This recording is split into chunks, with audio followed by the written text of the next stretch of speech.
రైతు భరోసా రాష్ట్ర ముఖ్యమంత్రి రైతు భరోసా ఇస్తాడు. మీకు వీడియో కూడా వినిపిస్తుంది. రైతు భరోసా ఇస్తాడు రాష్ట్ర ముఖ్యమంత్రి గారు.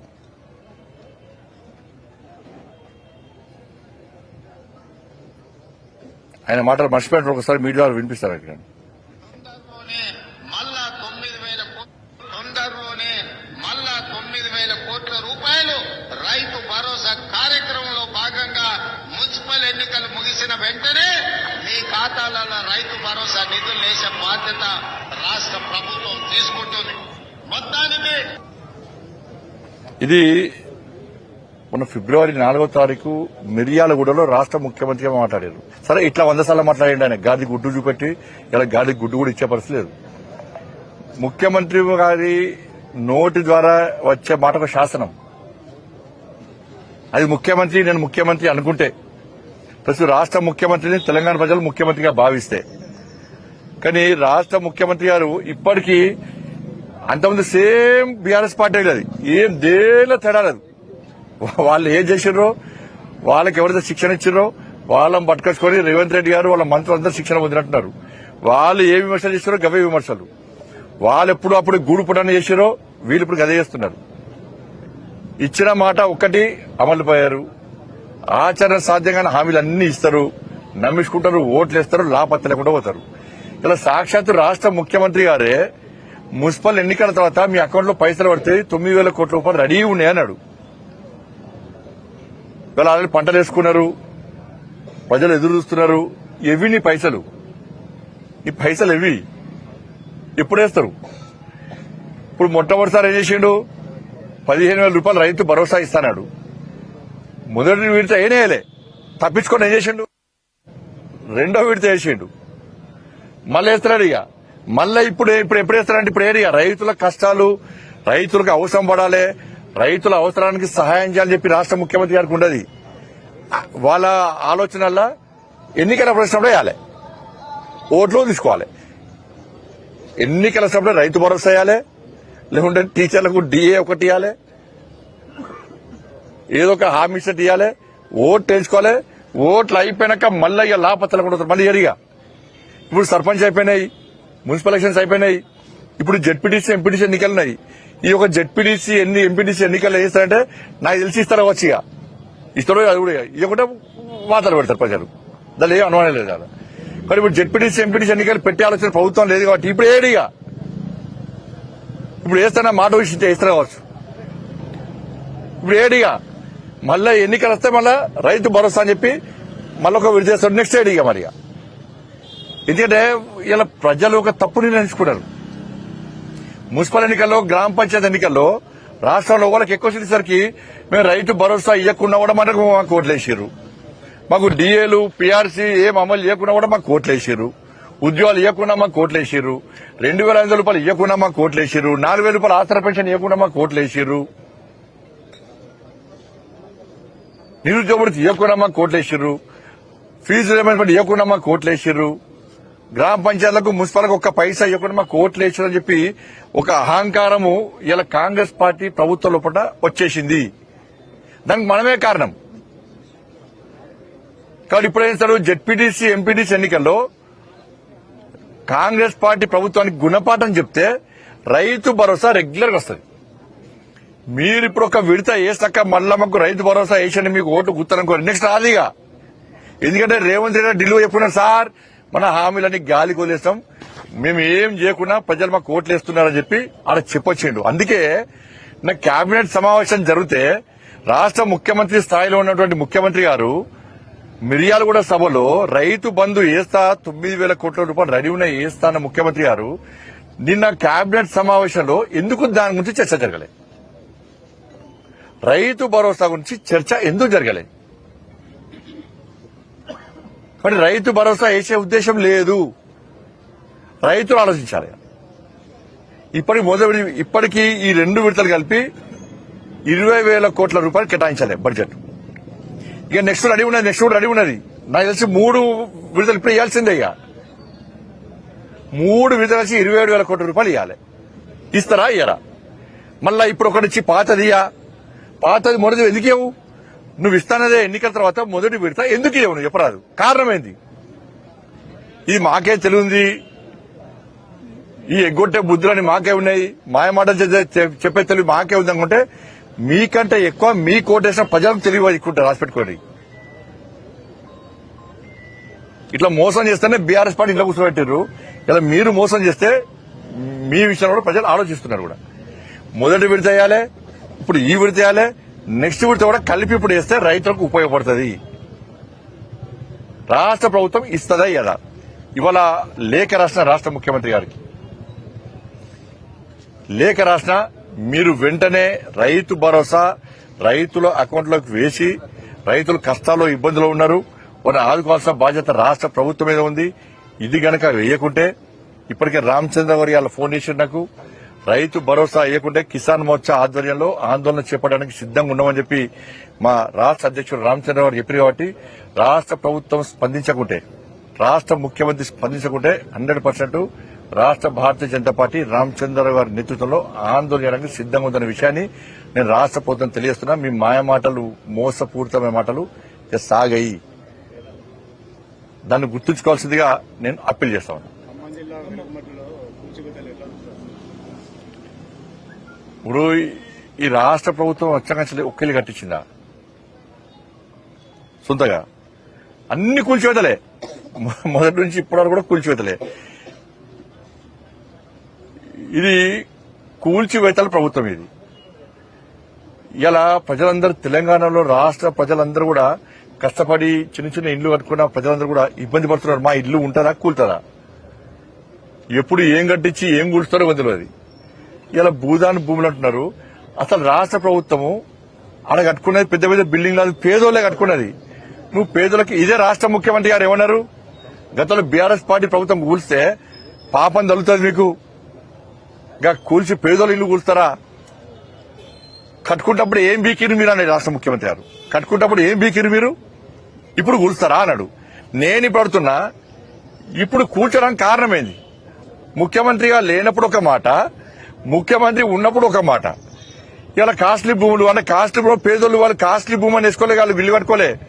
ఎప్పటి నుంచో తరతరాల నుంచి వాళ్ళు ఉంటున్నారు. వాళ్ళ ఇల్లు కూర్చోడానికి కారణం ఏంది? ఏదో మీకు ఉండాలి కదా, ఏదో ఉండాలి కదా. మీ ఆలోచన ఏంది? ఏం లేదు, కబ్జాలు చేస్తా దాన్ని. అలా మంత్రులు, ఎమ్మెల్యేలు కలిసి మొత్తం రాష్ట్ర ప్రభుత్వం అంత మంత్రులు అందరూ కలిసి దాన్ని ఆక్రమించుకొని కమర్షియల్ కాంప్లెక్స్ ల పేరుతోని, ఏదో పేరుతోని, అయితే కమిషన్తో కూడా వీళ్ళే కాంప్లెక్స్ కట్టుకుంటారు. దానికే వేరే ఏం లేదు. ఇక పేదోళ్ళ ఇండ్లు కూర్చోడానికి మీకు చేతెట్లు వచ్చినాయా? మీకు ఇప్పటికే హైడ్రా పేరుతోని సర్వనాశనం చేశారు, మూసీ పేరుతోని ఇటు నాశనం చేస్తున్నారు, ఆడ ఖమ్మంలో భూదాన్ భూములు అని చెప్పి వాళ్ళ బతుకులు నాశనం చేస్తున్నారు. పేదోళ్ళు ఇండ్లు కట్టుకోవద్దా? పేదోళ్లకు సొంత ఇండ్లు ఉండద్దా? ప్రధానమంత్రి ఆవాస్ యోజన కింద 3 కోట్ల ఇండ్లు కట్టాం, 4 కోట్ల టార్గెట్ పూర్తి చేసుకుంటున్నాం. 4 కోట్ల ఇండ్లు కట్టిస్తాం మేము. తెలంగాణ రాష్ట్రానికి 2,40,40 ఇళ్లు పోయినసారి ఇచ్చినాం. నరేంద్ర మోడీ ప్రభుత్వము ఇండ్లు కట్టడానికి ముందుకు వస్తున్నది. దానికి సహకరించకుండా కాంగ్రెస్ పార్టీ ప్రభుత్వమే ఇండ్లు కూర్చడానికి పోటీ పడుతున్నది. మేము నరేంద్ర మోడీ ప్రభుత్వం ఇండ్లు కట్టడానికి పోటీ పడుతుంటే కాంగ్రెస్ పార్టీ ప్రభుత్వం ఇండ్లు కూర్చడానికి పోటీ పడుతున్నది. ఇట్లా కూల్చుడు పడితే మీ ప్రభుత్వం కూల్చారు రాసిపెట్టుకోండి. పేదలు దసుకోండి, మీ ప్రభుత్వం కూల్చారు రాసిపెట్టుకోండి. ముఖ్యమంత్రి గారు, మీరు ముఖ్యమంత్రి గారు కాకముందు మీరు అన్న ఆలోచనలను, మాటలను ఒక్కసారి నెమరు వేసుకోండి. పక్క మీ పిఆర్ఓలు వాళ్ళు ఉంటే వాళ్ళు చెప్పండి, ఏం మాట్లాడో తెలుసుకోని చెప్పండి. ఒక్క మాట ముఖ్యమంత్రి నోటి వచ్చిన మాట ఒక్కటన్నా అమలు చేసిండు, ఒక్కటన్నా. ముఖ్యమంత్రి స్థాయి వ్యక్తే మాట తప్పి మోసం చేసే ప్రయత్నం చేస్తే ఇంత మోసగారి ముఖ్యమంత్రి ఎక్కడ ఉంటాడు? ఇవన్నీ మాట్లాడితే కేంద్రం ఏమిచ్చింది అంటారు. ఎప్పుడు బీఆర్ఎస్ గదే చేసారు. ఏమిస్తామో చెప్పినా మేము. ఇదో ప్లాన్ ప్రకారం ఏమిచ్చింది. మీరు ఏమి ఇస్తున్నారో చెప్పు ఫస్ట్. మీరు ఏమిస్తారో ఎప్పుడు ఫస్ట్. మీరు 2,500 రూపాయలు ఇవి మోడీ గారు అడిగి మాటిచ్చినావా? నువ్వు 4 రూపాయలు ఆస్తుల పెన్షన్ మోడీ గారు అడిగి మాటిచ్చినావా? రైతు భరోసా మోడీ గారు అడిగి మాటిచ్చినావా? నిరుద్యోగ మోడీ గారు అడిగి మాటిచ్చినావా? ఇప్పుడు మోడీ గారి పర్మిషన్ తీసుకొని కూలగొడుతున్నావా నువ్వు? మీకు కిసాన్ సమ్మాన్ ఇది టక్క పక్క టైం ప్రకారం ఇలా మొబైల్ బీప్ సౌండ్ వచ్చిందంటే ఎస్ నరేంద్ర మోడీ గారి కిసాన్ సమ్మాన్ నిధి పైసలు మాకు పడ్డాయి. రైతు భరోసా వస్తారని గ్యారెంటీ లేని పరిస్థితి. కాబట్టి ఆ విషయంలో ఖమ్మంలో జరిగినటువంటి విషయంలో ప్రభుత్వం వెంటనే అధికారులను చెల్లించుకోవాలి, ప్రభుత్వం క్షమాపణ చెప్పాలి. అదే ప్రాంతంలో ఏవైతే కూల్చినో ఆ పేదలకు వాళ్ళ ఇళ్లను తిరిగి నిర్మించాలని చెప్పి భారతీయ జనతా పార్టీ డిమాండ్ చేస్తున్నది. లేకుంటే లీగల్ గా వాళ్ళకి సాయం చేయడానికి ఆల్రెడీ మన లీగల్ టీం వాళ్ళతో సంప్రదింపులు జరుపుతున్నది. అక్కడ స్థానిక నాయకులు కూడా ఫైట్ చేస్తున్నారు. మామూలుగా లాఠీ చార్జ్ చేశారు, కానీ ఎక్కడ భయపడే ప్రసక్తి లేదు. సిబిఐ క్లీన్ చిట్ ఇచ్చింది. ఇప్పుడా కేజ్రీవాల్ అండ్ కవిత తెలుసుకోవడానికి మాట్లాడతాను, నాకు ఐడియా లేదు. గాంధీ సరోవర్ పేరుతోటి అపార్ట్మెంట్లు కూల్చేస్తున్నారని చెప్పేసి అంటున్నారు బీజేపీ వైఖరి. ఇప్పుడే కదా అదే కూర్చుని కామన్ కడితే ఇప్పుడు నాకు కాంగ్రెస్ దగ్గర కడితే నాకు ఫోన్ చేసి చెప్పాను. ఎంఐఎం ఆ ప్రశ్న అడుగుతుంది ఎక్కడైనా కాంగ్రెస్ వాళ్ళు కట్టిరంటే ప్రశ్న అడుగుతుంది సమాధానం చెప్తాను. నేను కూర్చుడు కామన్ అయిపోయింది, రొటీన్ ఇంకా కూర్చుడు కామన్ అయిపోయింది ప్రభుత్వానికి. సంజయ్ గారు, ఎంఐఎం అక్బరుద్దీన్ రాహుల్ గాంధీ మీద కూడా కొంత హాట్ కామెంట్స్. ఇదంతా ప్లాన్ అంతా. ఇప్పుడు ఏమైందంటే జిహెచ్ఎంసీ ఎన్నికల్లో కాంగ్రెస్ పార్టీ ప్రభుత్వం సర్వే ఎంచుకున్నది. కాంగ్రెస్ అంటే మేమేం కలిపే సర్వే ఎంచుకుంటే ఏమైంది, వాళ్ళ 100% ఎంఐఎం కాంగ్రెస్ పార్టీ కలిసి వస్తున్నది. కాబట్టి ఎట్టి బస్సులో 3 కార్పొరేషన్లో భారతీయ జనతా పార్టీకి అనుకూలమైన వాతావరణం ఏర్పడ్డది అలాంటి. ఎందుకంటే హైదరాబాద్ అభివృద్దికి జిహెచ్ఎంసీ అభివృద్దికి నిధులు ఇచ్చింది కేంద్ర ప్రభుత్వమే. ఇవాళ ఈ కాంగ్రెస్ ఎంఐఎం కలిసి ఇలా ఓటు బ్యాంక్ రాజకీయాలకు పాల్పడుతున్నది. కానీ ముస్లిం మహిళలందరూ కూడా బీజేపీ వైపు వస్తారని చెప్పి ప్రత్యేకమైన సర్వే రిపోర్ట్ వచ్చింది. ముస్లిం మహిళలందరూ కూడా హైదరాబాద్ పరిధిలో మొత్తం వారు వంచలేక ఒక సర్వే సంస్థ సర్వే చేస్తే 80% ముస్లిం మహిళలు మేము బీజేపీకి ఇస్తామని చెప్పారు. 80% ముస్లిం మహిళలు. ఇవన్నీ చూసినాకనే అంత పొలిటికల్ గేమ్ వీళ్ళది. ఏంటంటే ఇప్పుడు నేను కాంగ్రెస్ తిట్టడం ఎంఐఎం పార్టీ ఏంటంటే కాంగ్రెస్ కు మాకు ఏం సంబంధం లేదు అని చెప్పి చెప్పించుకునే ప్రయత్నం, ఇద్దరు కలిసి మాట్లాడుకునే ప్రయత్నం. ఇప్పుడు మొన్న నేనేమంటున్నా అంటే నిన్నగాక మొన్నటిదాకా ఎంఐఎం పార్టీ కాంగ్రెస్ కలిసి మున్సిపల్ కార్పొరేషన్ లో ఉన్నారు. ఈ 5 రోజులు ఏం జరిగిందే మీకు? 5 వారం రోజులు. ఈ వారం రోజుల మీ ఇద్దరి మధ్య ఎందుకు వచ్చింది సమస్య? ఎక్కడ వచ్చింది? పైసల కాడ వచ్చిందా? దేని కాడ వచ్చింది? కార్పొరేషన్ ఎన్నికలేమో కాంగ్రెస్ పార్టీ సపోర్ట్ చేస్తారు. ఎన్నికలు కాగానే ఇప్పుడు భాగ్యనగర్లో మొత్తం జిహెచ్ఎంసీ కార్పొరేషన్ ఎన్నికల్లో బీజేపీకి అనుకూలమైన వాతావరణం ఉందని చెప్పి ఇది లోపల ఇద్దరు మాట్లాడుకుని ఇంకా ఏం చెబుతారు, ఇంకా గట్టి చెబుతారు. ఇక రేపటి నుంచి మీ మాయమాటలు, మీ డ్రామాలు ఎవ్వరు నమ్మరు. ముస్లిం అంటేనే కాంగ్రెస్, కాంగ్రెస్ అంటేనే ముస్లిం అని చెప్పి ఎంఐఎం పార్టీ కంటే ఒక అడుగు ముందుకేసి కాంగ్రెస్ పార్టీ ముందుకు వచ్చింది. మరి మీ ఇద్దరి మధ్యలో ఎక్కడ చేరింది ఈ వారం రోజుల చెప్పాలి. ఇప్పుడు కార్పొరేషన్ ఎన్నికల జిహెచ్ఎంసీ గిట్నే చేసారు. మొత్తం బీజేపీకి అనుకూలమైన వాతావరణం చెప్పి కేసీఆర్ కొడుకు పోయి అక్బరుద్దీన్తో మాట్లాడుకుని పివి నరసింహారావు స్టాచ్యూ ఉరగొట్టాలి, ఎన్టీఆర్ స్టాచ్యూ ఉరగొట్టాలి అన్నప్పుడు స్టేట్మెంట్ ఇప్పించాడు. అది డామేజ్ కథ అడ్డం తినక వాళ్ళకే ఉల్టాయింది. అది ప్రజలు మనం చెప్పింది వాస్తవాలు నమ్మిరు కాబట్టే ఇలా మాకు అప్పుడు సపోర్ట్ చేశారు.